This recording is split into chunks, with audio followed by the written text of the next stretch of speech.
still be a top 10 pick for the years to come.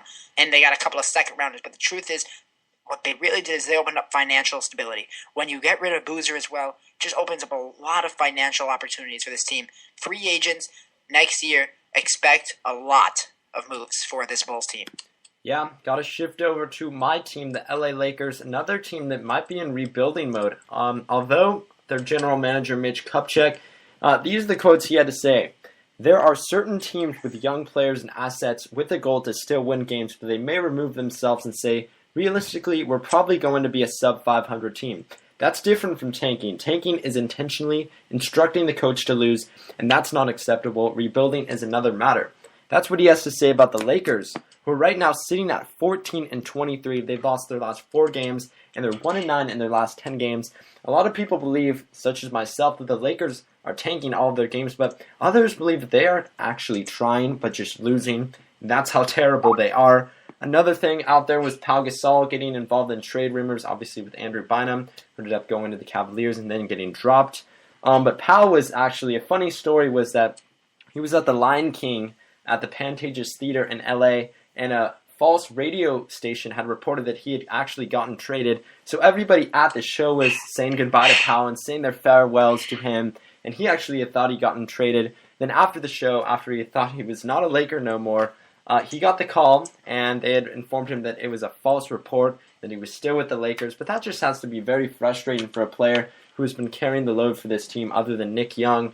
And he's played all right, but he hasn't played to his full capabilities. But he's getting up there in his age of his career. But just a terrible season for this Lakers team, and a lost season with 2 definite Hall of Fame players not getting to play any time. Obviously, Steve Nash and Kobe Bryant.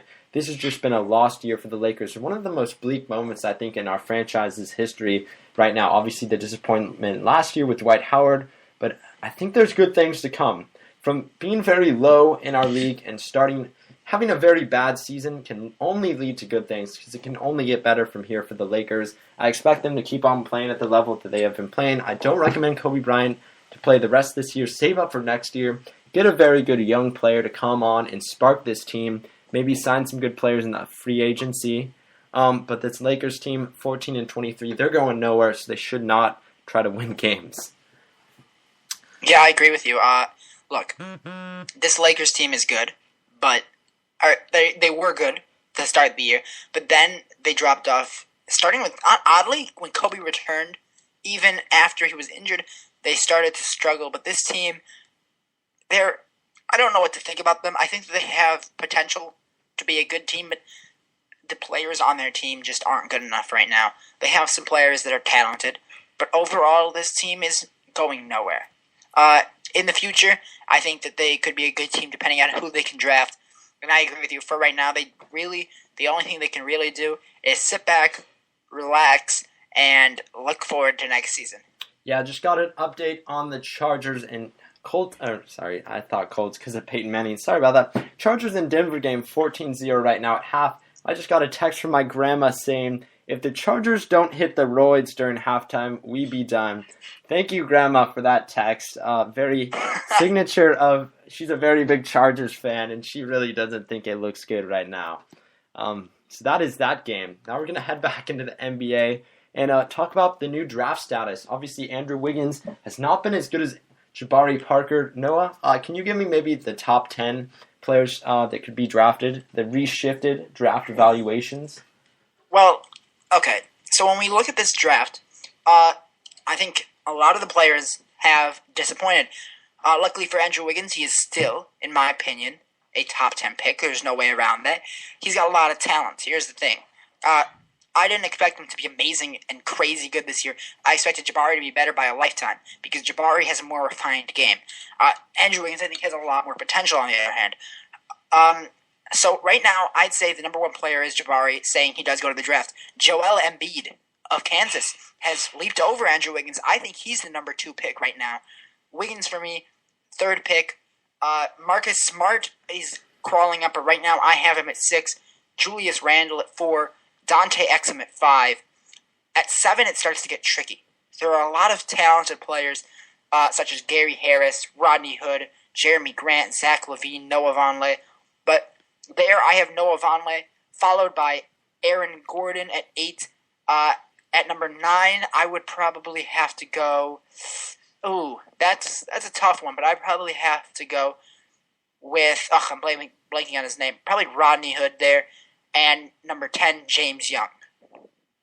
Well, good job there on the NBA draft board. Now I'm going to give you guys some updates on just college basketball in general, some of the biggest results of this week in college basketball. Arizona hung on and beat UCLA. This is a very, very legit team that I think has a real shot of winning the national title. They're undefeated. They're ranked number 1. Also, Syracuse got another victory. They rolled to a victory at home versus North Carolina, who has just struggled this year. Had a few good victories on their plate, but just not very good for them. Syracuse undefeated, also at number 2. Then you got Wichita State. Won a very, very tight game in overtime yesterday on the road, pulled out the victory, and they still got a very good shot of finishing undefeated. And then, Noah, can you tell me about Ohio State and Michigan State and all the crazy stuff going on in the Big Ten right now?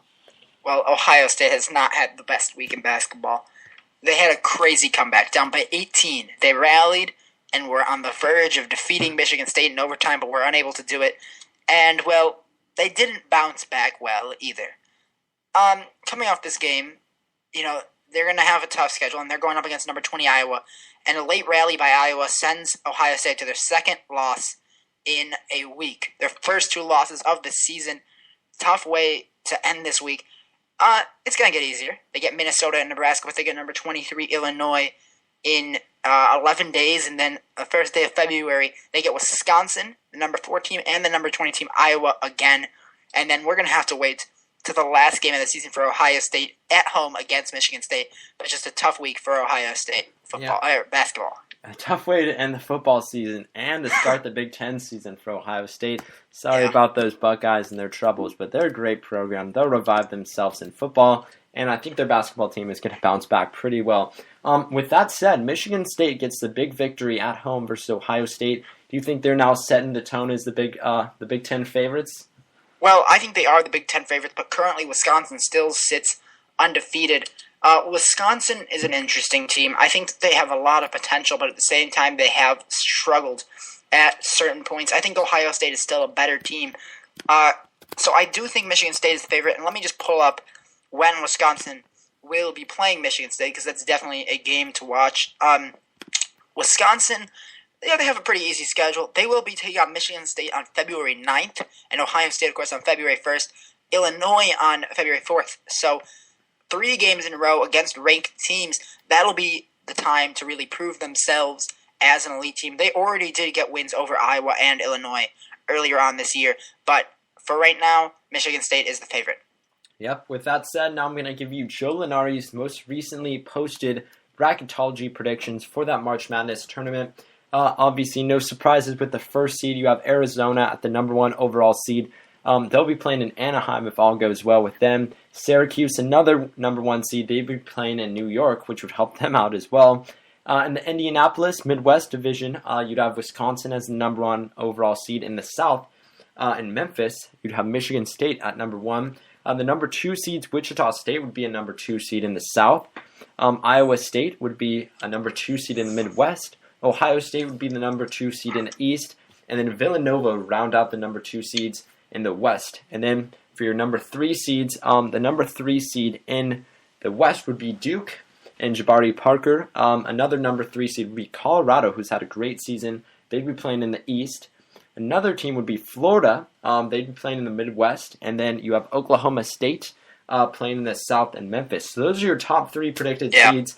Noah, what do you take away from that? Well, first of all, Iowa State and Ohio State will probably move to 3 seeds. Iowa State upset by Oklahoma. Ohio State losing their second game in a row. I see Ohio State dropping to a 3rd seed. Probably flipping with, it's tough because this year there's been a lot of upsets, but I would probably have to say, Colorado will move in as a 3 seed, as well as, I'm going to say a 4 seed is going to move up because Duke suffered another loss, and honestly, nobody is proving themselves to me. So Ohio State might stay Colorado over Iowa State, though. This is just a weird year, actually. You see, look at the 4 seeds, the 3 seeds, Duke, Colorado. You got Oklahoma State, and Florida that are all on the way down. All of these teams, I just don't see any good. It's been an odd year in college basketball, but Iowa State and Ohio State, two teams that could possibly move down after this week. Yeah, good points there, Noah, on our college basketball segment. I think that's all we have to say for this week. A little quick, short segment, nice and quick. Now we're going to go over to the Major League Baseball part of our segment, and we've done our little traditional off-season rundown very quickly, and Noah's done a great job at that, so I'm going to hand over the reins to Noah right now and kind of run down all that's gone down this week, or the past few weeks, in our Major League Baseball segment, obviously starting with the Aroid scandal. Noah. Well, first of all, on a slightly less important note, Justin Verlander had core muscle surgery, I believe, yesterday, so that's good news for Tigers fans. He should be back in time for opening day, though he may be a little rusty. I forgot to say this in our script, but Masahiro Tanaka, the highly touted Japanese pitcher, he recently had his interview with the Chicago White Sox and the Chicago Cubs, two of the other teams. White Sox more one of the dark horse teams in the race for him. Most likely he'll probably sign with the Yankees or Dodgers, but that is still to be seen. Now on to the more important things. A-Rod, his ban was reduced to 162 games. He will be going to court trying to make sure he can actually get that reduced again. So A-Rod does not give up no matter what. And, of course, the Hall of Fame, we have 3 new inductees. We've got Tommy Glavine, we've got Greg Maddux, and, of course, the greatest White Sox of all time, in my opinion, Frank Thomas, the machine, just such a big hitter. Great recruiting class, or not recruiting class, Hall of Fame class. Maddux and Thomas, I think, two phenomenal players. Glavine as well cannot be overlooked. So I think it was a good year for the Hall of Fame, though I do think it is still time to let in the people from the steroid era. Yeah, and now we're going to talk about Alex Rodriguez, banned 162 games. Obviously, we've been talking about it all throughout the show. But who do you think won this case, Noah? The Major League Baseball or A-Rod himself, who's going to challenge it in federal court? Look, A-Rod is just, I don't know how to describe him. Honestly, he's just not, he's an awful person, first of all. Nobody really likes him. I'm bored of him. He should just stop. Nobody wants to hear it. And he's saying, oh, well, there's no evidence. There is evidence. There is witnesses. There are people saying that he took steroids, and he already took it once. First of all, for all of those people, though, saying he should be banned for life, or it should be more than 162 games, that's wrong. The rule says 100 games for a second offense. This is his second offense. He's getting 162. So you should be lucky if you don't like him for this. This is, first of all, I personally think it's wrong that he should be out this long. Third, and also the problem is if he is out, then he can't get suspended for a third time, which would be a lifetime ban, which I am frankly disappointed about because that's what he deserves. But it's tough for A-Rod, I actually think. But I think that he shouldn't fight it. He's going to be banned for the year. Deal with it. Stop complaining. That's the decision, and nothing's going to change it. I've heard a lot of opinions from different lawyers on ESPN. They're ESPN legal analysts, and nobody thinks that he really has a shot. Yeah, that's very true there. Good points there on A-Rod, Noah. Now we're going to head over to the NHL right now, but lots to talk about there with the A-Rod scandal. So much more to hear from. We'll be talking about it throughout the year, I bet, because he's always going to make the headline news. That A-Royd, as we like to call him, at National Sports here. Going to quickly go over the NHL, the standings, and then talk about the games to look forward to. Obviously, the outdoor game played on New Year's Day, which was a complete success. Played at Michigan Stadium. I believe it was one of the biggest crowd in American history for a hockey game, which is impressive. 105,000 people showed up outside in Ann Arbor, Michigan for that game. But Noah, update me on the standings and what's going on in the NHL. Well, right now in the standings, we're going to start in the Atlantic Division in the Eastern Conference. Boston currently leads it. They had a big gap, but Tampa Bay has closed it to 2 points, 60-58 right now. In third, Montreal is also closing in. They have 57. Detroit a little bit behind. They're at 50 points in fourth place, followed by Ottawa at 48, Toronto at 47, and the last two spots, Buffalo with 49, Florida with 41, and Buffalo struggling at 31. Pittsburgh, they have a massive gap in the Metropolitan. They have 68 points to the next best, Washington, with 51. Philadelphia has 50 points, followed by the Rangers at 49. And then we have Carolina and New Jersey tied at 47. Columbus at 46, and the Islanders at 41. in the Western Conference, we have the Blackhawks in the Central leading it, but they're only